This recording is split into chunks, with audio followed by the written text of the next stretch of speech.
Maya Rihanna Marie Papier Berkley. Where do I begin?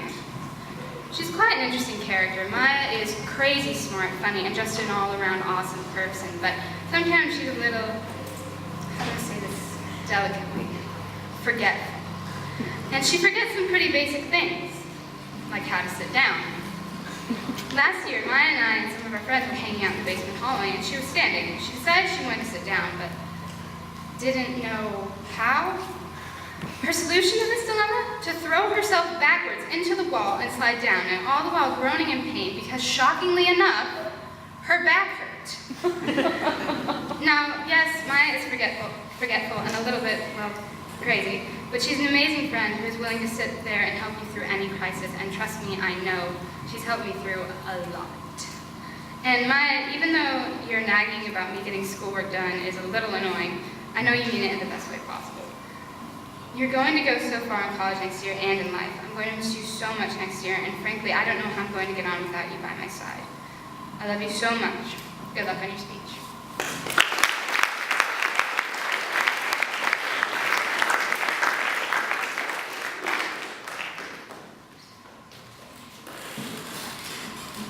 Okay, so I've written a speech about my year abroad in Germany.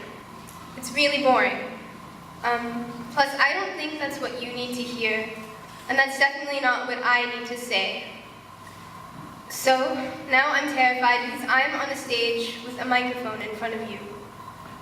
In front of you whose judgment I've been most scared of, I am about to read a poem. About to break my silence on the simplest thing that I, when I was a 6th grade girl, could have possibly thought of. I want to fall in love. I want to meet my soulmate. I want a fall wedding in a huge cathedral with stained glass windows and marble statues, and I want huge vaulted ceilings and a tiny audience, just so that when Virgin Mary looks down, her halo will shine a little brighter, because out of the silence will break the perfect echo of our I do's. Our fathers will pretend to be manly and adjust their ties, but the mothers of both of the brides will cry. This is a half-written poem. I never finished it because when I wrote it in 6th grade, it made me really uncomfortable. And I knew that it would make everyone else who read it uncomfortable too. Okay, so for those of you who haven't caught on, I don't want to sound like Macklemore or anything, but in 5th grade I thought I was gay because I realized that I liked both boys and girls. In 5th grade, I kept getting in trouble for talking too loudly in class. Until I signed, sealed, and delivered a letter to Cassidy Eckloff. Did not go over well. Remember this, you are always innocent until they tell you you're guilty. To my dismay, 5th graders are not kind jurors. Neither is 6th graders, 7th graders, 8th graders. By 9th grade, your sentence is changed, and the new words are outcast, exile, different. But oh, 5th grade, that was the year that I learned to be quiet. After 5th grade, I wrote my letters on the backs of napkins. And I discovered that my love was just enough to be wadded up and aimed at the trash. Gold, because now, no one will know. But I knew. I alone knew that each unsigned, unsealed, undelivered letter was a bit of me. I alone knew that each unsigned, unsealed, undelivered, unacceptable, unholy bit of me was a letter, and it read, "Is it only me who feels this way?" The sins of the father are all water under the bridge as far as I'm concerned, but we can only bully each other with our parents' words. Older generations need not cast another stone. Young and impressionable, brilliant and insecure, we do it for you. I place partial blame on religious leaders and government officials who once disenfranchised my tidy paper loves. From distant pulpits and podiums, they taught me that certain strains of humanity weigh less than others. From politicians, I learned that my love is not enough to make even the paperweight to hold down a marriage license, and worse, every Sunday I skipped communion wine because I knew that I couldn't change. They may have been the first to miseducate me, but parents, teachers, grandparents, many of you never corrected them. You sat in their churches and you played to their prejudices. You are all passionate, kind, and diligent nurturers. The world is complex, beautiful, and chaotic. Teach us that. My physics book has over 500 pages, but not one tells me how to really ask you for help. Teach us that. Most girls have been told so many times that a set of numbers can be defined by its average that we could tell you in our sleep about our average morning. Waking up and telling ourselves that average equals perfect, and the perfect girl is defined by the averages of her weight and her waist size. Who's going to teach us about those, the lessons that we need to forget? Ask me that of the 100% of all collegiate students accepted to a four-year college, how many felt the full acceptance and love of this community?